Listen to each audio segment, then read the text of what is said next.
Fala pessoal, professor com você, seu nerd professor, seu professor nerd, você decide. E no nosso vídeo anterior exploramos o mistério da Primeira Era, aquela fase enigmática que nem os maiores sábios da Segunda Era conseguiram compreender completamente. Mas hoje avançaremos na linha do tempo para falar da gloriosa Era das Lendas, um período marcado por progresso inigualável, avanços científicos e o domínio do poder único. Foi o auge da civilização nesse mundo pensado e construído por Robert Jordan, mas também o momento em que as sementes da destruição começaram a ser plantadas. O que realmente aconteceu? Como essa era moldou tudo o que veio depois? Vem comigo, porque hoje vamos desvendar os segredos da Segunda Era. O Hand morre. E ele só vai sobreviver se eu morrer. E aí, me conta, tá inscrito no canal? Não? Cara, tá marcando bobeira. Clica logo no botão de inscrever-se e ativa o sininho para não perder nada do que rola por aqui. Assim você tá sempre na frente acompanhando tudo de A Roda do Tempo, outras séries, é claro, filmes e mais um monte de coisa nerd que a gente ama. Cola no nosso grupo de WhatsApp. Claro, lá tem espaço para todo mundo. Quer evitar spoiler e curtir cada descoberta no seu tempo? Vamos lá, temos o grupo perfeito para isso. Tá nem aí pra spoiler e quer discutir tudo? O grupo pesadão é a sua casa. Os links estão na descrição e no comentário fixado.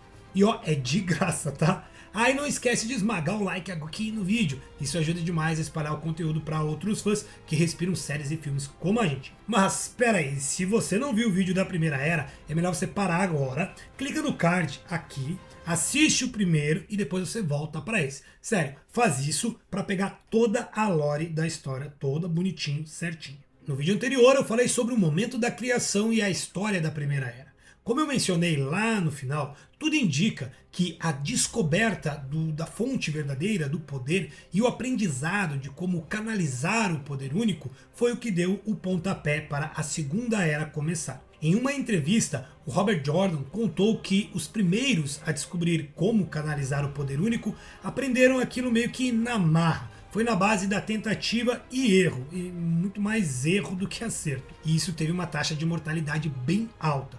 Isso acontece até eles pegarem o jeito e pararem de morrer acidentalmente. Quando isso aconteceu, marcou o fim da era anterior, a que veio antes dos livros que conhecemos. Ou seja, sim, teve um tempo em que ninguém sabia nem que o poder único existia, muito menos como canalizar ele. E como falamos lá no primeiro vídeo, podemos muito bem estar vivendo num desses momentos. Segundo o Well of the Companion, o Anel de Tamerlane foi nomeado em homenagem à primeira pessoa a descobrir como acessar a verdadeira fonte e canalizar o poder. Pelo menos é o que a lenda nos diz. Em algumas histórias, o anel teria sido feito pela própria pessoa que aprendeu a canalizar. Mais curioso, ninguém sabe se foi homem ou mulher quem fez essa descoberta. Alguns até acreditam que o título de Amerlin seja uma variação do nome Tamerlane. O que me parece bem lógico, né? Bem louco! E é justamente esse evento que a gente marca como dando o início da Segunda Era. Eu vejo esse momento como uma explosão de descobertas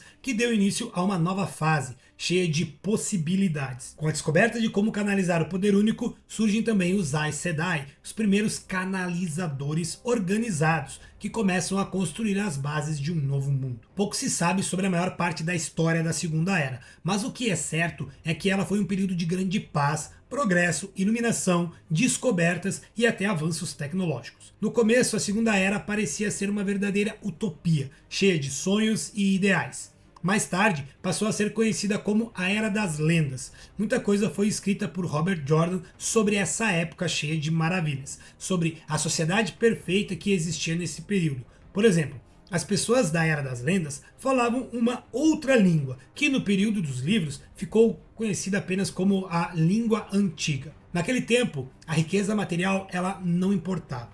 O que realmente valia era o status e a honra que eram conquistados através de serviço à comunidade e conquistas pessoais. Todo mundo ao nascer recebia 2 nomes, e só quem tivesse grandes realizações pessoais poderia ganhar um 3º nome honorífico. Por exemplo, Lister Telamon, que era o dragão e o líder dos Aes Sedai durante o fim da Segunda Era, e Elamor Tedronai, mais conhecido na Terceira Era como Ishamael. Homens e mulheres que podiam canalizar trabalhavam juntos para fazer coisas extraordinárias com o poder único.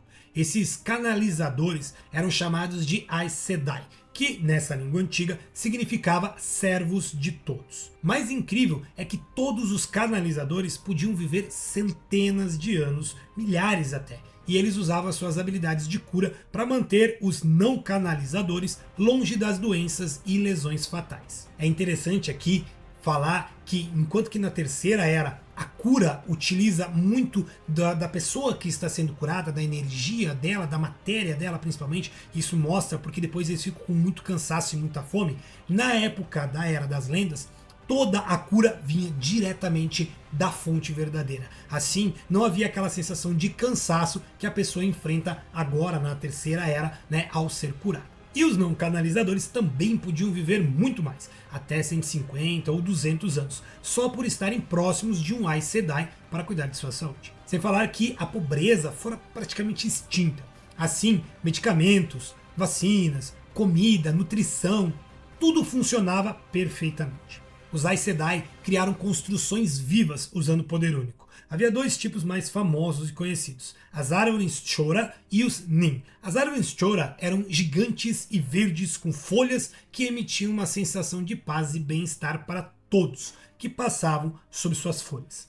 Essas árvores ficavam nas ruas das cidades e davam a quem passasse por ali uma sensação de contentamento. E alguns acreditam que também funcionavam melhorando a saúde. Os Nin, por outro lado, eram seres sencientes que usavam o poder único para ajudar no crescimento das plantas e da natureza. Nos livros nós vamos conhecer o último dos Nins vivo. Ele é chamado de o Homem Verde e aparece no Olho do Mundo. Outro grupo de humanos, chamados de Dashain Aiel, se dedicavam a um pacto de serviço aos Aes Sedai.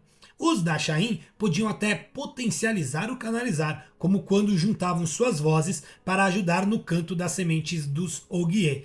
Essa é a canção que os latoeiros ainda buscam. É o quê? Ah, você não sabe qual é a relação entre os latoeiros, né, os Tuatan, os Aiel, os Dashain, essa coisa toda? Então tem vídeo aqui no card que te conta. E os Ogier eram uma raça humanoide enorme de seres que ajudavam tanto os Nin quanto os Dashain a fazer as plantas crescerem, usando uma habilidade chamada Canto das Sementes. Sobre os Ogier, nós precisamos de um vídeo só sobre eles, mas para vocês saberem, eles não são originários do mundo onde a história acontece.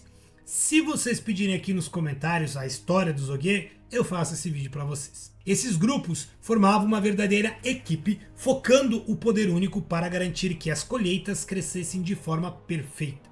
E não é só isso. Algumas colheitas eram imunes a doenças e até resistentes a insetos. Além disso, os Aes Sedai usavam o poder único para manipular o clima e evitar secas, inundações e até outros desastres naturais. Os Aes Sedai também criaram muitos objetos mágicos, chamados Angril e Terrangril, que eram usados para ampliar o poder ou criar efeitos especiais com ele. Eu vou deixar aqui no card um vídeo onde eu falei mais sobre esses itens.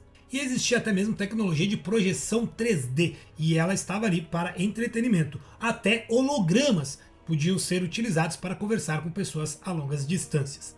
Segundo Robert Jordan, até os carros e as torradeiras usavam o poder único. E, claro, a viagem também era outra maravilha. Canalizadores usavam diferentes tipos de tessituras de poder para viajar longas distâncias em um piscar de olhos. Mas até quem não sabia canalizar também se locomovia de forma surpreendente, com veículos como os Shoewinks, que pareciam aviões e cobriam distâncias gigantescas, os Jokars, veículos semelhantes a carros, e até Jumpers e Hoverflies, que eram como Jokars, mas eram voadores. As pedras de portal eram usadas para viajar entre mundos e até explorar realidades alternativas, mas essas apenas com autorização do Salão dos Servos e apenas por Aes Sedai.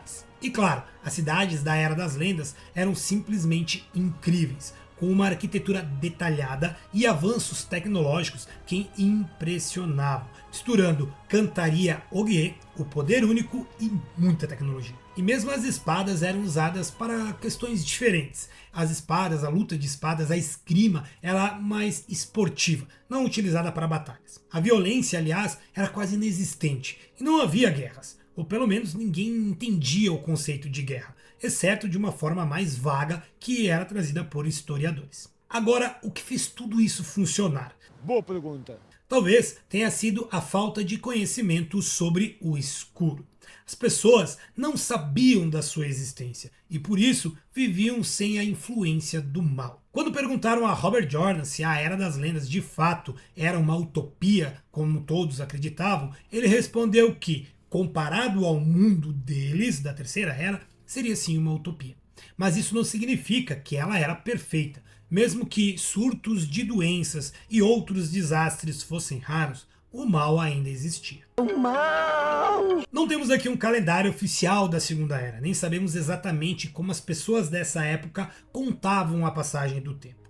Por isso, vamos precisar fazer algumas suposições para nos orientar. Para facilitar a nossa linha do tempo, vamos adotar uma ideia de contagem regressiva. O ponto final, o ano zero, será o momento da morte de Lewis Terin Telamon, que marca o início da ruptura do mundo. Esse evento, sem dúvida, é o marco que define o fim da Guerra do Poder e transforma completamente a história dos homens e mulheres dessa época. A partir deste ponto, podemos olhar para o passado e tentar reconstruir os principais eventos que moldaram o fim da Era das Lendas. Por volta de 400 anos antes da ruptura, a Segunda Era estava em pleno auge de prosperidade e paz. Foi uma época de descobertas, avanços tecnológicos e realizações magníficas. Foi nesse período que Lewis Terin nasceu, embora o impacto de sua chegada só fosse percebido mais tarde. Um dia depois, nasceu Barry Bel Madar, que se tornaria um dos abandonados conhecido como Demodred, e o maior rival no poder de Lewis. Cerca de 200 anos antes do fim da Segunda Era, Lewis Terin já era considerado um dos mais poderosos Aes Sedai de todos os tempos. Ele se tornaria conhecido como o primeiro entre os servos e alcançaria a honra de usar o Anel de Tamriel, símbolo do mais alto poder entre os Aes Sedai. Sua habilidade em controlar o poder único lhe conferiu grande influência, e ele passou a governar vastas regiões do mundo, sendo o líder de todos os Aes Sedai. A influência de Lewis Terin e sua ascensão ao topo do poder não são os únicos acontecimentos relevantes dessa época, não. Durante esses anos, algumas figuras importantes surgiram, como Leland Moiral, que se tornaria Moghedien, uma das mais traiçoeiras das abandonadas, e Siene Tarasan, que apesar de ser subestimada por todos, vai se tornar Messana. Kolandan, a maior universidade da Era das Lendas, foi também o berço de muitos avanços em pesquisa e ciência, além de no uso do poder. Foi em Kolandan que a história da Segunda Era começou a ruir. Em meio a tantas descobertas, um pesquisador conhecido apenas como Beidumon, que era também um Aes Sedai, considerado um gênio na época, junto à sua parceira de pesquisa, sim, a Mierin, descobriu uma potencial energia, algo semelhante à fonte verdadeira, mas diferente ao mesmo tempo. Essa nova energia poderia, de acordo com a teoria, ser manipulada tanto por homens quanto por mulheres, não estando dividida, o que prometia trazer uma fonte infinita de poder. Os pesquisadores acreditavam que, ao acessar esse poder, poderiam finalmente superar a divisão entre Saidin e Saidar. Era uma ideia revolucionária que poderia mudar para sempre a maneira como o poder era manipulado. No entanto, ao tentar perfurar esse ponto fino, algo deu terrivelmente errado. A citação que se segue, retirada de O Mundo de Robert Jordan, descreve com mais clareza o que aconteceu. Embora o poder estivesse aparentemente inacessível pelos métodos tradicionais usados para o poder único, bastava que perfurasse um pequeno buraco na teia para acessá-lo. Usando o poder único e na esperança de que fosse a última vez em que Saidin e Saidar seriam usados separadamente, Meirin e sua equipe perfuraram a fonte das estranhas emissões de poder.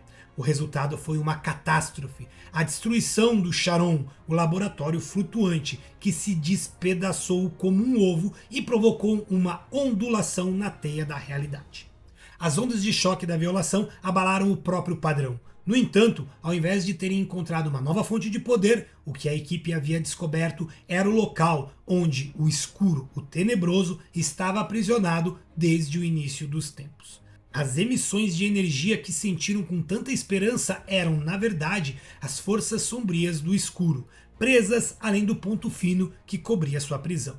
Com a explosão do Charon, a tragédia se abateu sobre a equipe. Jolene Corbson, uma das Aes Sedai presentes, e muitos outros cujos nomes não foram registrados, perderam a vida naquele momento. Mas o mais surpreendente foi que Mirin e Beidounon conseguiram sobreviver à destruição. Apesar disso, seus destinos tomaram rumos muito diferentes. Mirin mais tarde se juntou à Sombra, tornando-se uma das abandonadas mais conhecidas. Foi durante a Guerra das Sombras que ela finalmente se entregou à escuridão que havia tocado em seu coração desde a rejeição por Lewis Terin. Já Beidounon, embora inicialmente visto como um gênio, viu sua vida desmoronar após o incidente. Quando a verdadeira natureza do que haviam feito se tornou clara, a oposição cresceu e ele se viu sem saída. Em um ato de desespero, ele buscou obscuridade, mas acabou cometendo suicídio, incapaz de escapar da vergonha de sua falha. O nome dele estava marcado para sempre nos anais da história, e não havia mais como se esconder de suas ações. Ele foi o único Aes Sedai conhecido da Era das Lendas a cometer suicídio. O que se seguiu a esse evento ficou conhecido como a Guerra das Sombras, ou a Guerra do Poder, e eu já expliquei cada momento dela aqui nesse vídeo. Então eu não vou me ater muito a isso hoje, mas vamos fazer um breve, um pequeno resumo. A guerra ela não começou imediatamente. Apesar do impacto dramático da destruição de Cólodan e do Charon, basicamente era a maior obra-prima da Era das Lendas, era uma esfera gigante que flutuava acima da universidade, um laboratório, e era onde a maior parte das pesquisas eram realizadas, foi totalmente destruído.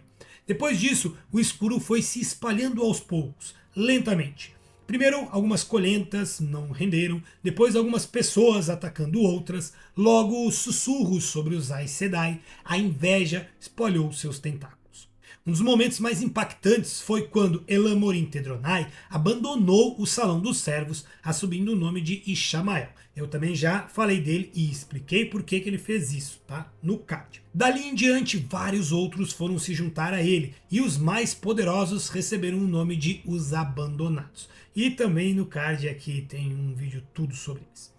Um dos primeiros foi Ishar Morad Shuaim, chamado Aginor. Ele foi o responsável pela criação das criaturas que ficariam conhecidas como Crias das Trevas. Entre eles, Drakars, Golans, os Jumaras e os mais numerosos, os Trolls, que compunham o grosso do exército do escuro e seus capitães, os Mirdraws. Agora, com esses soldados prontos para a batalha, as forças do escuro se tornaram mais ousadas e a guerra se tornou a norma do mundo. Para resumir, já que você já viu meu vídeo sobre a Guerra das Sombras, quase 200 anos depois da queda de Cólodan, ou 20 anos depois, depende para quem sabe, para quem você pergunta, ninguém sabe ao certo, um plano foi formado.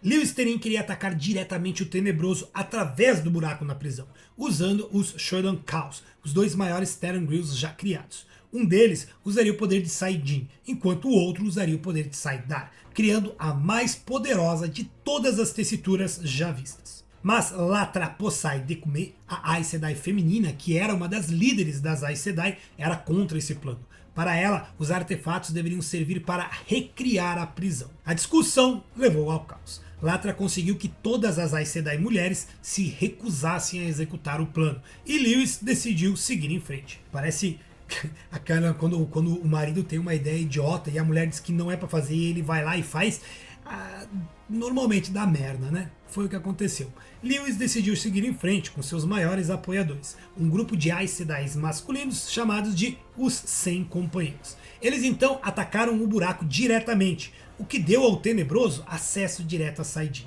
Em vez de derrotar o inimigo, eles apenas conseguiram fazer um remendo na prisão. Em contrapartida, o Tenebroso maculou saidin. E foi essa mácula que levou ao fim da Segunda Era. Pois é, pessoal, não foi a Guerra do Poder que destruiu a Era das Lendas, mas sim o que veio depois. Com o buraco selado novamente, as forças da luz achavam que agora poderiam derrotar o que restara das forças das trevas, principalmente porque os maiores apoiadores do Tenebroso haviam sido presos em Shayol Ghul no momento do resselamento deles, os Abandonados. Assim, tudo parecia que ia acabar bem. Mas a mácula do Tenebroso e saidin levou todos os canalizadores homens à loucura, dando início ao que ficou conhecido como a ruptura do mundo. Lewis Terin matou toda a sua família e muitos dos seus amigos. Em um momento ele foi curado de sua loucura por Ishamael. A forma como ele estava selado permitia que ele tocasse o mundo algumas vezes. Horrorizado por suas ações, Lewis Terin extraiu muito do poder único de uma única vez. Nesse momento ele também se explodiu e criou a Montanha do Dragão e, inadvertidamente, desviou o rio Erin, criando o que hoje conhecemos como a ilha de Tar Valon. Ele tinha nesse momento aproximadamente 400 anos. Esse período, chamado de a ruptura do mundo, não faz parte diretamente da Segunda Era. Também não faz parte da Terceira Era. Ninguém sabe exatamente quanto tempo durou, mas acredita-se que tenha ficado ali entre 230 e 340 anos. Durante a ruptura, os Aes Sedai masculino, em sua insanidade, causaram destruição em larga escala, como o colapso de cidades e mudanças geográficas, enquanto as Aes Sedai femininas não conseguiram impedir totalmente os danos, apesar de possuírem grandes quantidades de Angrills e Sa-Angrills. Alguns Aes Sedai masculinos buscaram refúgios nos pousos Ogiers, que são lugares onde o contato com a fonte não é possível. Mas, eventualmente, eles acabaram saindo de lá e enlouquecendo, o que acabou prolongando a devastação. Os Ogier também sofreram, sendo separados dos pousos e forçados ao que ficou conhecido como o Longo Exílio. A civilização entrou em colapso e muitas terras foram alteradas permanentemente, com novas cadeias de montanhas surgindo, mares sendo drenados, montanhas subindo, montanhas caindo, nenhuma cidade permaneceu intocada. A ruptura terminou com a morte do último Aes Sedai masculino, e após isso, o mundo começou a se reconstruir, com novas cidades sendo erguidas, especialmente pelos Ogier, como Tar Valon. A Segunda Era é um marco no universo de A Roda do Tempo, não só por tudo o que aconteceu durante ela, mas principalmente pela sua queda, que abriu o caminho para o que vamos ver na Terceira Era. Esse novo período está cheio de novas criações, reinos surgindo e histórias que ainda vamos descobrir. O fim da Era das Lendas, com a destruição provocada pela ruptura, deu início a um novo mundo, onde as coisas estão em ruínas, mas ao mesmo tempo em processo de reconstrução. Nos próximos vídeos, vamos mergulhar mais fundo nesse momento e explorar como tudo isso vai se conectar com a Terceira Era. Tem muita coisa interessante vindo por aí, com novos reinos, novas alianças e histórias. Então, se você está curtindo essa jornada, já detona o seu like, se inscreve no canal, ativa o sino das notificações que você fica por dentro dos próximos vídeos. Tem muita coisa boa vinda aí. E você não vai querer perder, né? Nos vemos em breve e que a roda continue a girar. Forte abraço e se cuide.